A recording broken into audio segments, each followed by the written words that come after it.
Bonjour, aujourd'hui nous allons entamer la correction de l'exercice 2 de la série 2. Donc pour tracer le diagramme de l'élément sélénium pour des concentrations dissoutes de l'ordre de 10 à la puissance moins 3, nous avons considéré les éléments suivants. Voilà, H2SE. Dans ce cas, le degré d'oxydation du sélénium est suivi de HSE moins, degré d'oxydation c'est moins 2, le sélénium solide qui a un degré d'oxydation de 0, et puis le degré d'oxydation plus 4, où nous avons H2SeO3, HSeO3- et SeO3 de moins. Nous allons les positionner suivant leur degré d'oxydation, voilà, et selon leur acidité ou leur basicité. Plus l'élément est chargé positivement, plus il est acide. Plus il est chargé négativement, il est plus basique. Plus l'élément contient des protons H+, plus il est acide. Et plus on perd de H+, donc nous avons un composé basique. Et par suite, H2SeO3 est plus acide que HSeO3-, qui est aussi plus acide que SeO3 de moins. De même pour les deux composés H2Se et HSE-. Et par la suite, je peux envisager deux réactions chimiques. Donc je dois déterminer le pH 1, le pH 2 et le pH 3. Et 5 réactions électrochimiques, donc je dois déterminer E1, E2, ici E3, E4 et E5. Et donc avec 5 réactions électrochimiques et 3 réactions chimiques, je peux tracer mon diagramme EPH. Nous allons déterminer le pH 1 et nous allons donner l'expression ou bien déterminer l'expression du potentiel E1, et puis avec un simple calcul on peut déterminer de la même manière les E2, les E3, les E4 et les E5 et aussi les pH 2 et pH 3.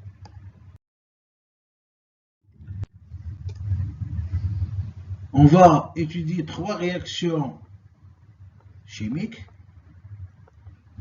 surtout ce sont des réactions acido-basiques, et aussi 5 réactions électrochimiques, 2 entre le degré d'oxydation moins 2 et 0, et l'autre c'est entre le degré d'oxydation 2 et 4.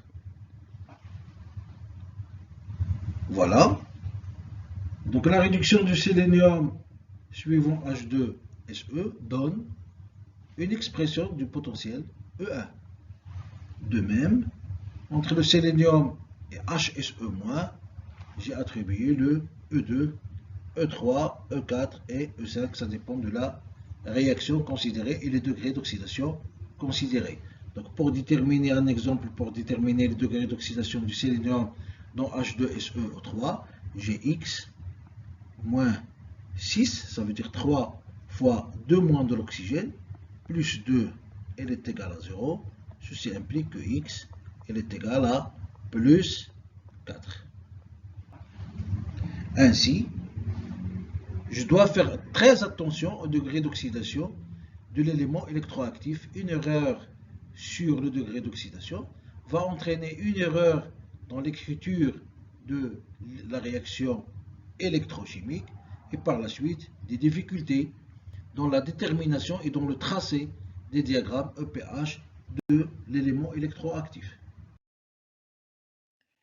Le pH de coexistence de H2 SE et HSE-. Donc comment on va procéder? On va écrire la réaction. Notre réaction acido-basique. Là c'est l'acide. Coefficient stoichiométrique, je l'ai écrit en vert. Et le coefficient stoichiométrique de la base conjuguée, il est écrit en rouge. De toute façon, on aura besoin de ces coefficients stoichiométriques pour le calcul, pour la détermination ou pour l'étude de l'équiactivité. Ben, ici, c'est une réaction chimique, donc il est caractérisé par un delta G qui est égal à 0. Ce delta G n'est autre que la somme, c'est sigma du nu I mu I. Ça veut dire que c'est l'apport sigma nu I mu I des produits moins celui des réactifs. Donc, deux calculs faits, ça nous donne un terme où il y a les coefficients, où il y a les potentiels chimiques standards, un autre terme à partir duquel je vais déterminer le pH, puisque le log de H3+, c'est moins pH, et un autre terme qui contient les concentrations de l'acide et de sa base conjuguée. Un petit réarrangement, ça me donne, ça je le connais, puisque ces valeurs-là sont données sur le tableau, et voilà, ça c'est ce rapport-là, il est inconnu. Pour se permettre le calcul, donc je vais faire ce qu'on appelle l'équiactivité. Ce n'est autre que la forme basique, elle est égale à la forme acide, elle est égale à C sur 2. Donc nous avons partagé la concentration entre l'acide et la base, puisque les deux sont dissous. La base et l'acide conjugué sont dissous, donc ils vont se partager la concentration totale. La forme basique est égale à la forme acide est égale à C sur 2. Pour ne pas se tromper, je prends la concentration de la base conjuguée et je vais la multiplier par le coefficient stoichiométrique de l'acide. Et je prends l'acide, la concentration de l'acide, et je vais la multiplier par le coefficient stoichiométrique de la base conjuguée. Donc, nous sommes dans le cas où les coefficients stoichiométriques sont 1 à 1, et par la suite, le rapport de la concentration de la base conjuguée sur l'acide, il est égal à 1, et par la suite, le log, il est nul. Et par la suite, je peux déterminer, je peux faire une application numérique et calculer le pH de l'interface ou de séparation entre deux espèces qui sont H2SE et HSE-. Ça, c'est égal à 4,33. Voilà. Donc la même chose, on peut la faire pour l'interface H2SeO3 HSeO3- et l'interface, ça c'est le pH, ça c'est un pH, ça c'est le pH 1, et là c'est le pH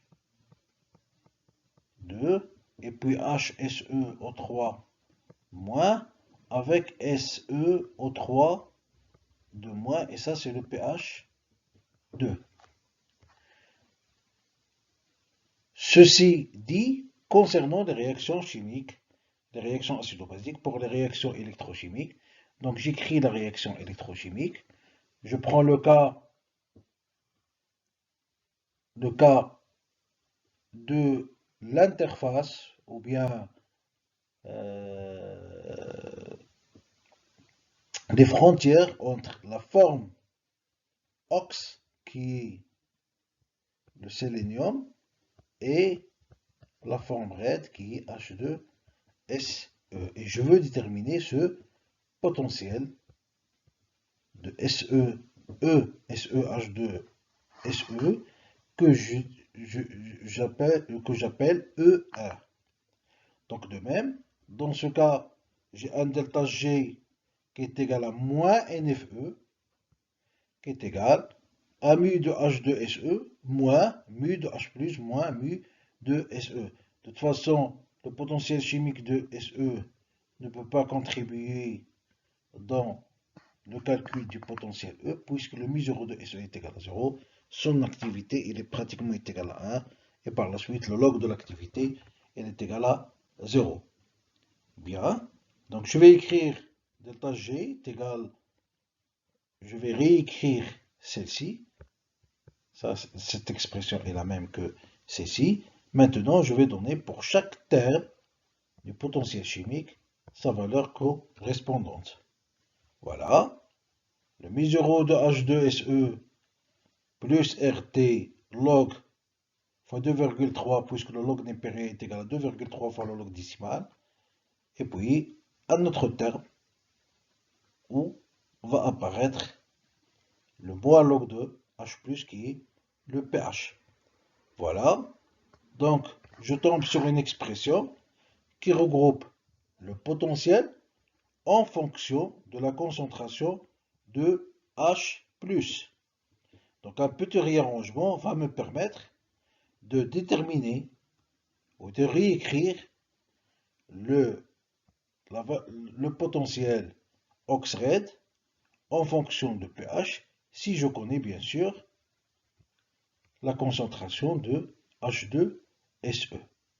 Donc de la même manière que dans le cas d'une réaction acido-basique où j'ai considéré l'équiactivité entre la forme acide et la forme basique, maintenant je vais faire la même chose entre la forme ox et la forme red. Le sélénium ici, il est solide. Donc ce n'est pas une espèce qui est dissoute dans la solution. Et donc le seul héritier de la concentration totale des espèces dissoutes, c'est la forme red qui est H2SE. Et donc, j'écris égal à C. Voilà. J'ai une seule espèce dissoute, je vais avoir une seule égalité. Et la seule espèce dissoute, c'est H2SE. Que je vais multiplier par le coefficient stoichiométrique de la forme OX. Si l'OX est aussi soluble ou dissous, donc je vais écrire est égal à C sur 2, et puis la concentration de la forme OX fois le coefficient stoichiométrique de RED est égal à la concentration de la forme RED fois le coefficient stoichiométrique de l'OX. Donc tout calcul fait, ça va me donner E est égal à moins 0,39, moins 0,0 log de H2SE qui est égal à C, moins 0,06 pH. Voilà. Application numérique condensée 10 à la puissance moins 3. On retombe sur un potentiel E1 qui est égal à moins 0,308, moins 0,06 pH. N'oubliez pas qu'il est donné par rapport à l'électrode normale d'hydrogène. Regardez, lorsque le proton H+ se trouve dans la partie OX, vous avez une variation ou une pente négative du potentiel en fonction du pH. Donc si le proton H+ apparaît dans le côté OX, donc vous aurez une pente qui est négative. Contrairement, si le H+ figure dans la partie red, vous allez avoir une pente qui est positive. Sur les différentes valeurs E1, E2, E3, E4 et E